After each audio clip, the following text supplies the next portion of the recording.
قیام کے اندر اس کی جگہ رکھی گئی ہے،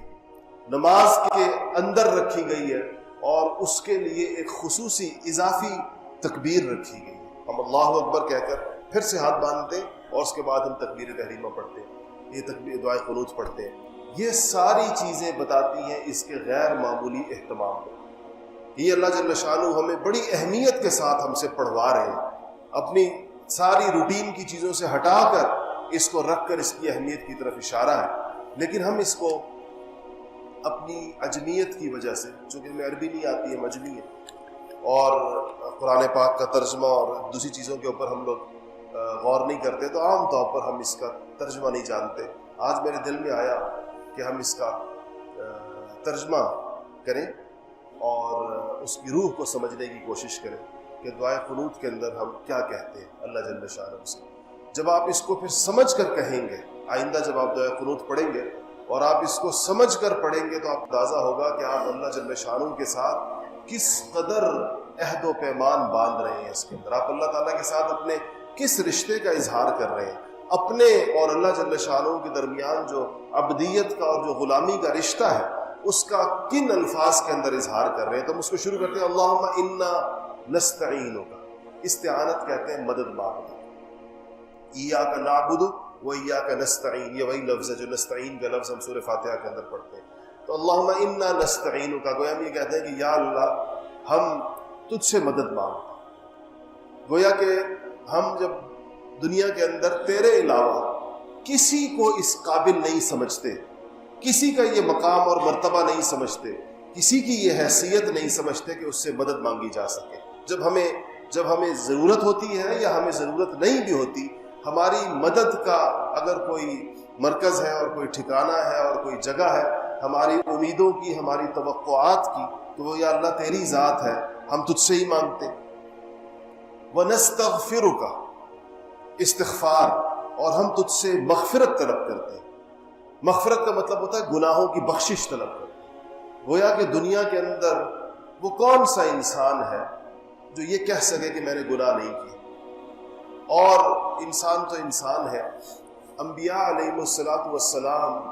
معصوم ہوتے ہیں، معصوم کا مطلب ہوتا ہے بچائے گئے ہوتے ہیں، کس سے؟ عن الخطا، غلطیوں سے۔ انبیاء علیہ السلام گناہ نہیں کرتے، پھر بھی وہ استغفار کرتے ہیں، پھر بھی وہ اللہ تعالیٰ سے مغفرت مانگتے ہیں۔ جو عام انسان جو بیچارہ سر تا پا ہمارے جیسا گناہوں کے اندر ڈوبا ہوا ہے، اس کو کتنا استغفار کرنا چاہیے۔ تو وہ ہم اللہ تعالیٰ سے کہہ رہے ہیں کہ اللہ ہم آپ سے مدد مانگتے ہیں، انا نستعینک، آپ سے مدد مانگتے ہیں، آپ ہی سے مدد مانگتے ہیں، ونستغفرک، اور آپ سے ہی ہم استغفار کرتے ہیں، آپ سے بخشش طلب کرتے ہیں، آپ سے معافی، اپنے گناہوں کی معافیاں مانگتے ہیں۔ وَنُؤْمِنُ بِكَ، اور یا اللہ ہم آپ کے اوپر ایمان لے کر آئیں، آپ پر ایمان لے کر آئیں۔ دنیا کے اندر جتنے مذاہب ہیں یا جو لوگ مذہب کی قید سے بھی آزاد ہیں، ایمان ہر ایک کا کسی نہ کسی کے اوپر، بعض لوگ اپنے اوپر ایمان ہیں، أَفَرَأَيْتَ مَنِ اتَّخَذَ إِلَٰهَهُ هَوَاهُ، قرآن کہتا ہے کہ بعض لوگ اپنی خواہش کو اپنا معبود بناتے ہیں، ان کی خواہش جس چیز کے بارے میں ہوتی ہے وہ اس کو بڑا سمجھ رہے ہوتے ہیں، اور بت پرست بتوں پر ایمان لاتے ہیں، اور ستاروں کی عبادت کرنے والے ستاروں پر ایمان لاتے ہیں، درختوں کی عبادت کرنے والے درختوں پر ایمان لاتے ہیں،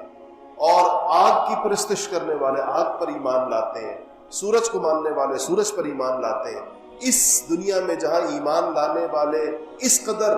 مختلف لوگ ہیں، ہم یہ کہہ رہے ہیں کہ یا اللہ ہم تجھ پر ایمان لاتے، نؤمن بک۔ اچھا، ایمان لانے کے بعد صرف یہ نہیں کہ زبان کے بول ہیں، وَنَتَوَكَّلُ عَلَيْكَ، اور یا اللہ ہم اپنا تکیہ بھی تجھ پر ہی رکھتے ہیں، ہم توکل بھی تیرے اوپر ہی کرتے ہیں۔ ایک ہے استعانت، وہ جو پیچھے مدد مانگنے کی بات گزری، اور ایک ہے توکل۔ توکل کا مطلب ہوتا ہے امیدیں اور توقعات۔ توکل کا لفظ وکیل سے نکلا ہے۔ وکیل کا مطلب کیا ہوتا ہے؟ آپ دنیا میں جس کو وکیل کہتے ہیں، وکیل کا مطلب ہوتا ہے اپنا معاملہ کسی کے سپرد کر کے اطمینان، بے غم ہو جانا، اپنے معاملہ کسی اور کے حوالے کر دینا کہ وہ اس کو کرے گا، اور خود اس پہ اعتماد رکھنا اور یقین رکھنا کہ وہ مجھ سے زیادہ۔ آپ دنیا کے اندر وکیل کیوں کرتے ہیں؟ اس لیے کہ آپ یہ سمجھتے ہیں کہ آپ کا مقدمہ آپ سے زیادہ بہتر طریقے کے ساتھ یہ بندہ لڑ سکتا ہے، اسی کو وکیل کہتے ہیں۔ اگر آپ کو پتہ ہو کہ یہ وکیل اتنا نالائق ہے کہ یہ میرا مقدمہ مجھے ہرا کر رہے گا، تو آپ کبھی بھی اس کو وکیل نہیں کریں گے، اس امید پر کرتے ہیں کہ حالانکہ مسئلہ آپ کا ہے، بات آپ کی ہے اور حق آپ کا ہے یا ظلم آپ پر ہوا ہے، لیکن آپ ایک عام بندے کو جس کا اس سے کوئی تعلق نہیں ہوتا اس کو جا کر پیسے دیتے ہیں کہ جاؤ تم میری طرف سے تم لڑو، وکالت اس کو۔ اللہ تعالیٰ، یہ لفظ وکیل سے توکل نکلا ہے، مطلب یہ کہ انسان اللہ جل شانہ کے اوپر ایسا اعتماد کرتا ہے اور اپنے معاملات کو ایسے اللہ تعالیٰ کے سپرد کرتا ہے، اور اس کا قطعی مطلب یہ نہیں ہوتا کہ اللہ تعالیٰ کے سپرد کرنے کے بعد وہ خود آرام سے بیٹھ جاتا ہے۔ توکل کا یہ مطلب، ہم نے ایک دفعہ جمعے کی اسی بیان کے اندر توکل کے اوپر تفصیلی گفتگو کی تھی، جس کا خلاصہ یہ تھا کہ توکل دل کی ایک کیفیت کا نام ہے، اس کا ہاتھوں پاؤں اعضاء و جوارح کے ساتھ کچھ لینا دینا نہیں۔ یہ نہیں ہوتا، اس کی ایکو بند کر گونج ہے، تو یہ نہیں ہوتا کہ انسان توکل کا مطلب یہ سمجھا جائے کہ آدمی کام نہیں کرے گا، یہ کسی سے یہ محنت مزدوری نہیں کرے گا، یہ کوئی محنت مشقت نہیں کرے گا، کیونکہ کام کرنا، محنت کرنا، مزدوری کرنا یہ تو ہاتھ پاؤں کا کام۔ توکل کا مطلب ہے اس کا یقین اللہ تعالیٰ کی ذات کے اوپر، اللہ تعالیٰ کے اوپر اس کا اعتماد ہوتا ہے۔ تو دعا قنوت کے اندر اگلے لفظ جو آپ لوگ استعمال کرتے ہیں وَنَتَوَكَّلُ عَلَيْكَ، پھر کہا وَنُثْنِي عَلَيْكَ الْخَيْرَ كُلُّ، اور یا اللہ ہم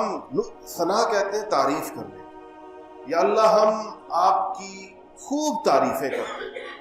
ثنا کرتے ہیں آپ کے اوپر، جو بھلائی کی جتنی باتیں ہیں اور بھلائی کے جتنے کام ہیں اور بھلائی کے جتنے بول ہیں اور تعریفوں کے جتنے بول ہیں، حمد و ثنا کے جتنے گیت ہیں، یا رب العالمین ہم سارے کے سارے آپ کے لیے گاتے ہیں، آپ کے لیے بولتے ہیں، آپ کے لیے کہتے ہیں۔ جیسے آج کل آپ نمازوں کے بعد تکبیرات تشریق پڑھ رہے ہیں، امام جی یہ خاص 5 دنوں کے اندر ہمیں یہ تو اللہ تعالیٰ کی طرف سے عطا ہوئے ہیں کہ ان دنوں کے اندر کہیں اس کو، پڑھیں اس کو۔ اللہ جل شانہ کی بڑائی ہے، اللہ تعالیٰ کی کبریائی ہے، نمازوں کے بعد اس کا اعلان، اس کا اعلان کریں۔ تو ہم کہتے ہیں کہ اللہ ہم یہ سارے بھلائی کے بول تیرے ہی لیے بولتے ہیں، اصلاً تیرے لیے بولتے ہیں، تیرے بعد اگر کسی کے لیے بولتے ہیں تو وہ اس مقام اور مرتبے کی وجہ سے جو تو نے ان کو عطا فرمایا ہے، تیرے حکم کی وجہ سے تو کسی کے بارے میں فرما دیتا ہے تو ہم اس کی بھی تعریف کرتے ہیں۔ ہمیں کہا گیا ہے کہ کوئی تمہارے اوپر احسان کرے تم اس کا شکر ادا کرو، تو یہ ہمیں تو اللہ کا حکم ہے۔ اور ہمیں کہا گیا اگر کوئی بندہ تمہارے ساتھ بھلائی کرے تم اس کا جواب بھلائی کے ساتھ دو، تو یہ بھی اللہ کا حکم ہے۔ تو اصلاً ہم اللہ کی کرتے ہیں بڑائی، اصلاً ہم اللہ تعالیٰ کی بھلائی بیان کرتے ہیں، پھر جہاں جہاں اللہ کا حکم ہوتا ہے تو ہم وہاں پر بیان کرتے ہیں۔